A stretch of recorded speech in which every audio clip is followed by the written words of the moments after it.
আজকে রান্না করব মিনি মাছ আর টমেটো দিয়ে একটা ভুনা আর হচ্ছে বেগুন ভাজা। তো আজকে কয়েকদিন যাবত আমার বেগুন ভাজা অনেক বেশি খেতে ইচ্ছা করতেছিল, তো আজকে ফাইনালি বেগুন ভাজা করেই ফেললাম।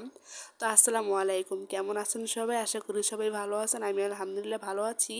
তো আজকে কয়েকদিন যাবত অনেক বেশি বেগুন ভাজা খেতে ইচ্ছা করতেছিল, তো আব্বু আজকে বেগুন নিয়ে আসছে আর হচ্ছে মিনি মাছ নিয়ে আসছিল। আর যেহেতু মিনি মাছটা নিয়ে আসছিল, তো ভাবলাম যে আজকে মিনি মাছ দিয়ে টমেটো দিয়ে একটা ভুনা করব আর হচ্ছে বেগুন ভাজা করব।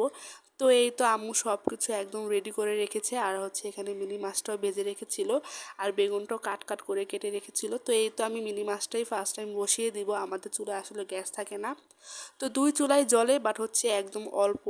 তো ভাবলাম যে তাহলে দুই চুলায় বসায় দিব। তো এই তো আমি এখানে ফার্স্ট টাইম হাঁড়িটা বসিয়ে দিলাম, হাঁড়ি বসিয়ে আমি এখানে তেল দিয়ে দিলাম, তেলে হচ্ছে পেঁয়াজটা দিয়ে দেন পেঁয়াজটা ভাজা ভাজা করে আদা রসুন বাটা দিয়ে দিলাম। তো আদা রসুন বাটা দিয়ে হচ্ছে কষানোর জন্য পানি দিয়ে এখানে আমি মশলাটা কষিয়ে ফেললাম, গুঁড়া মশলাগুলো দিয়ে দিলাম আর কি।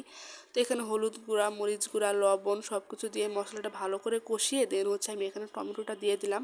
আর টমেটোটা আমি একটু বেশি পরিমাণে দিলাম, দেন আমার টমেটো অনেক বেশি পছন্দ, আমি সব তরকারিতে টমেটো খেতে অনেক বেশি পছন্দ করি।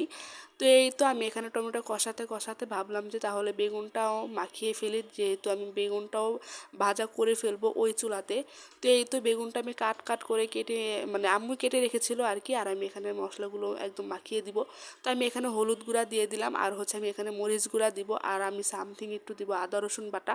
দেন আদা রসুন বাটা দিলে আমার কাছে ভালো লাগে, অনেকে হয়তো খায় অনেকে হয়তো খায় না, বাট আমি খাই, আমার কাছে ভালো লাগে। তো এই তো আমি এখানে একটু পরিমাণ মতো লবণ দিয়ে দিলাম।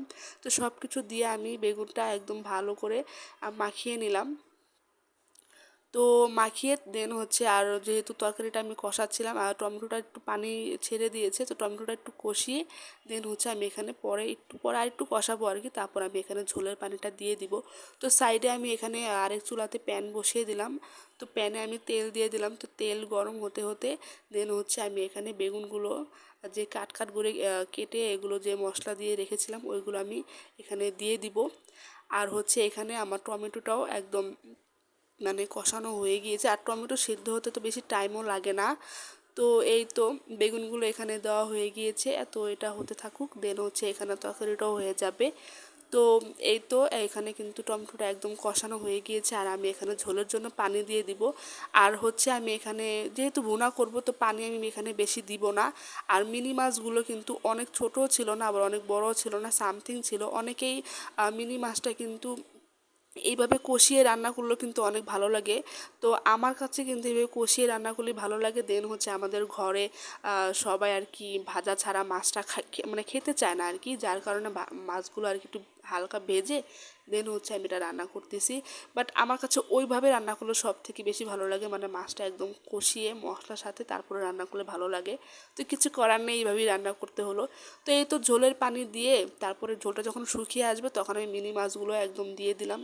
তো সবকটা দিয়ে মশলার সাথে একদম মিশিয়ে নিলাম। তো আমি যেহেতু ভুনা করব, তো আমি তো আগেই বললাম যে পানি একটু কমিয়ে দিব, তো পানি কমিয়ে দিয়েছি। আর এখানে হচ্ছে বেগুনগুলো হয়ে গিয়েছে, মানে এমনিতেই গ্যাস নিয়ে আবার এক সাইড দিয়ে পুড়েও যাচ্ছিল, মানে গ্যাসের কারণে মানে রান্না বান্না করা এত পরিমাণে ঝামেলা হয়ে যায় আসলে বলার মতো না। তো এই তো তরকারিটা কিন্তু আমার হয়ে গিয়েছে, আমি এখানে ধনিয়া পাতা কুচি দিয়ে তারপরে আর একটু এটা মানে একটু মিক্স করে নিব, তারপর আমি এটা নামিয়ে ফেলবো। তো দেখেন আমার তরকারিটা কিন্তু একদম হয়ে গিয়েছে, আর এই তরকারিটা অনেক বেশি মজাও হয়েছিল। আর এখানে হচ্ছে বেগুন ভাজাটাও কিন্তু প্রায় হয়ে গিয়েছে। তো সব কিছু আমি এটা এখন নামিয়ে ফেলবো। তো এই তো আজকের রান্না আমার এই পর্যন্তই। তো রান্নাগুলো আসলে কেমন হয়েছে আপনারা অবভিয়াসলি কমেন্টে জানাবেন। তো এই যে দেখেন আমি হচ্ছে এখানে মাছটা নামিয়েছি, এটা দেখতে অনেক লোভনীয় ছিল, আর বেগুন ভাজাটাও আমি নামিয়ে ফেলেছি। তো সব কয়টা আমার একদম রেডি।